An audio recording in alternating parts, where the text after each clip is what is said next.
بسم الله الرحمن الرحيم. ازيكم؟ يا رب تكونوا بخير. النهارده بقى احنا مش هنعمل اكل ولا حاجه. انا جبت الخلاط جديد كده زي ما انتم شايفين. بصراحه الخلاط بتاعي اتحرق بقاله فتره كبيره، فجبت بقى الخلاط النوع بيقولوا ان هو حلو. انا اللي كان عندي قبل كده برده كان اللي هو التورنيدو بس ده لقيته صغير كده مش هياخد مكان، فجبناه كده ما شاء الله يبقى كويس. عايزه بس اوريه لكم كده من جوه ونستخدمه مع بعض. وهقول لكم طبعا على سعره. بصوا العلبه بتاعته كده اهو. واحده واحده كده نطلع اللي جواه وبعدين نشوف هنستخدمه ازاي. خلاص العلبه كده مش هنبقى صغير خالص، بس يعني المفروض ان السرعه بتاعته الوقت بتاعه كويس يعني اهو.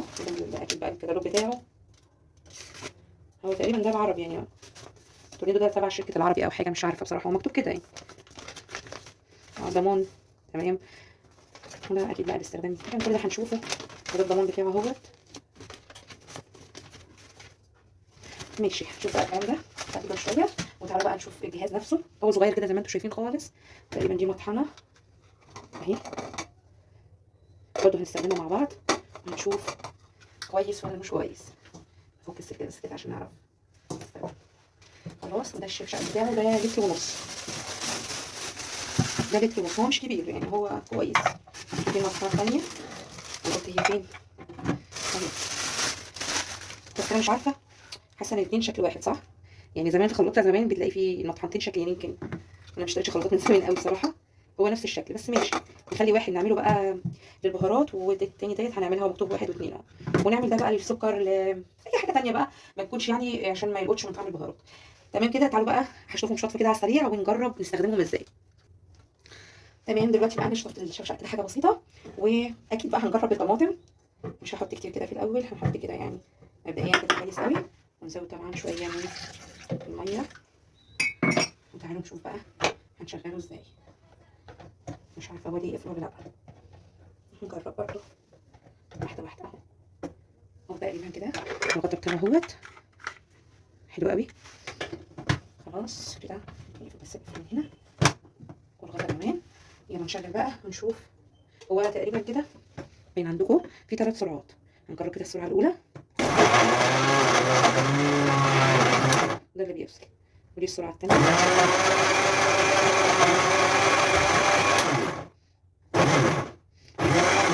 ده بقى اللي هو بيبقى بالتقطع يعني، عايز تعملي ملوخيه في حاجات بتحتاج ان انت تشغلي وتفصلي كده بسرعه. تمام. هنخلص بقى كده، نخلص بقيه الكميه نشوف. يعني هو في سرعتين بس انا كنت بحسب في 3. لا دي اللي هي بيبقى العصير اللي هو المتقطع كده. خلاص انا هحط بقى بقيه الكميه. تمام. ونشوف هو العكس صح. تمام.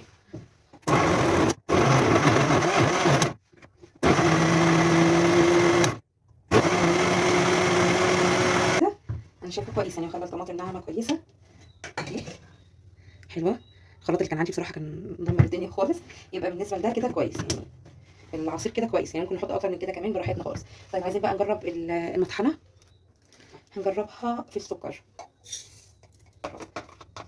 تمام. وبعدين صح كده زي ما احنا عملنا في الاول. تعالوا بقى نجرب.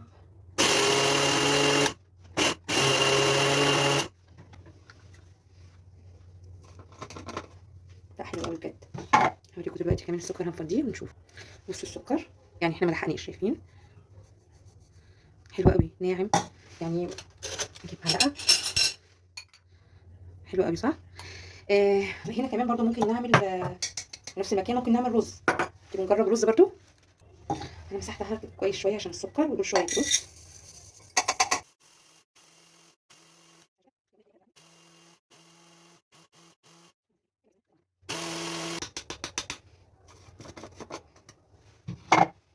مش عارفه تلاقي طبقه صغيره بس يعني لا كويس برضو مش وحش يعني.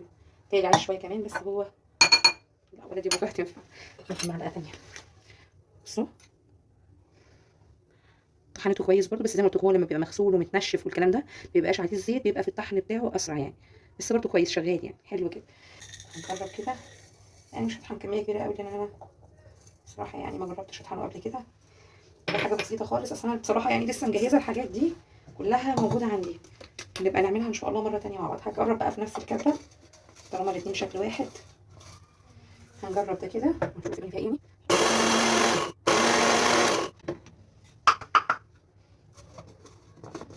لا حلوه برضو. تمام بس ده الخشن. عايزه بقى اوريكم ده بقى نعمل ازاي. ده الخشن اهو، تسمير الخشن، وده الناعم اهو. حلو برضو كويس، مطعم كويس قوي. ده حلو قوي بقى لما تعملي منه بهارات بطاطس، تحطي عليها بقى من الروزماري دوت. وهوريكم كمان انا عندي ورق لورا كنت طحناه، بس بصراحه الكبه كانت تعبانه شويه يعني، فهطحن الحبه دول كمان. بصوا حاجه خفيفه كده يعني، هديله طحنه خفيفه خالص. دول بقى لما بعملهم بزود عليهم طبعا شويه بهارات كده هقولها لكم ان شاء الله، بيبقى حلو قوي في البطاطس. نشوف ده كمان. ده حلو، حلو بجد والله. يعني الثانيه كانت جايبه اخرها بصراحه، وكانت عاملاها لي يعني الموضوع ما كانش حلو. عايزه اقول لك جربي ورق اللورا ده بالمناسبه يعني. ورق اللورا المطحون ده حاجه حلوه قوي، والحبهان اللي ما جربش الحاجات دي زي قبل كده مش هجرب الحاجات دي. بصوا كده الحاجات اللي احنا جهزناها يعني، ممكن نرجع ده شويه كده. عملت لنا الرز مطحون كويس، هو عايز كمان مره، بس زي ما قلت لك هي المشكله عندي ان انا مش بغسل الرز ومش بنشفه، فالرز انتوا عارفين بيبقى ملزق، الرز اللي فيه زيت دوت بيبقى ملزق كده شويه، بس النتيجه والله كويسه قوي برده. وعملنا كمان السكر بودره حلو قوي زي ما انتوا شفتوا، ما خدش معايا اي وقت وطلع حلو قوي. في خلطات كده بيبقى صعب ان هي تعمل السكر البودره بسهوله. عملنا عصير طماطم هو حلو قوي برده. ده بقى ورق اللورا جميل قوي وهو مطحون. ان شاء الله هعمل معاكم الحبهان برده. وده روزماري انا اول مره اطحنه بصراحه، انا دايما بعمله كده يعني، برش على البطاطس منه او على الفراخ، انتوا عارفين يعني الحاجات البهارات الكتيره دي. بس لو حطيتي من ده على ده الريحه هتبقى حلوه قوي مع البابريكا، مع فلفل اسود، مع شويه بهارات حلوه كده. هنعمل بهارات حلوه البطاطس ان شاء الله، نبقى نعملها مع بعض قريب. الفيديو بتاعنا لسه ما خلص، انا معايا حاجه حلوه قوي عايزه اوريها لكم. هوريها لكم يعني، انا بوريها لكم وانتوا احكموا هي حلوه ولا مش حلوه. بصوا انا جبت ايه رايكم؟ هي مش عشان اي حاجه، انا مش عشان النور بيقطع ولا اي حاجه، بس انا حباها قوي من زمان وانا نفسي اجيبها. او بتتجازي في منها الصغير على فكره، بس هي اللي عند الراجل دوت هو محل حلو قوي ان شاء الله، هروح اصوره لكم قريب.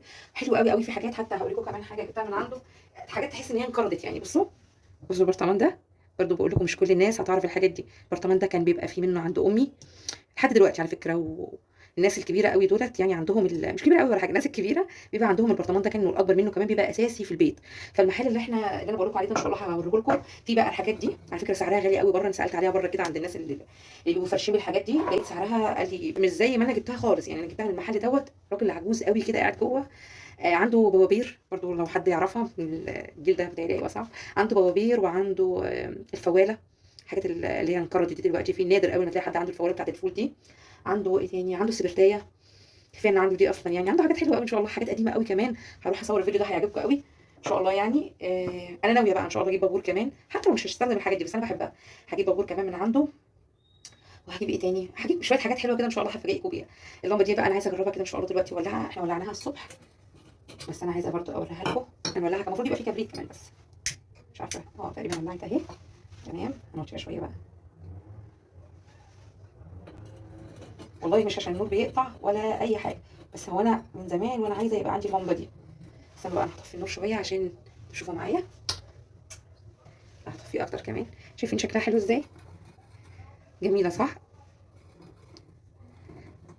على فكره والله، والله العظيم احلى ايام. هو انا بصراحه يعني مش من ايام لمبه الجاز ولا حاجه، بس كانت موجوده يعني، كانت موجوده عند امي لما النور كان بيقطع كده واحنا بنذاكر، فكانت تولعها لنا. كانت ايام حلوه يعني، زي ما انتم شايفين شكلها كده. كان في طبليه، لو فاكرين الطبليه برضو، ما اعرفش موجوده دلوقتي ولا برضو خلاص. هطفي لكم نور اكتر عشان تشوفوها. شايفين شكلها؟ هي مش باينه قوي، مش عارفه ليه مش جايه مظبوطه عندكم في الكاميرا. شايفين شكلها حلو ازاي؟ منوره اهي وزي الفل. بس احنا موطينا كده، ممكن نوطي اكتر، ممكن نعلي. تمام براحتنا، بس هو الجاز غالي يعني، فاحنا ايه هنخلي بالنا قوي من الموضوع دوت.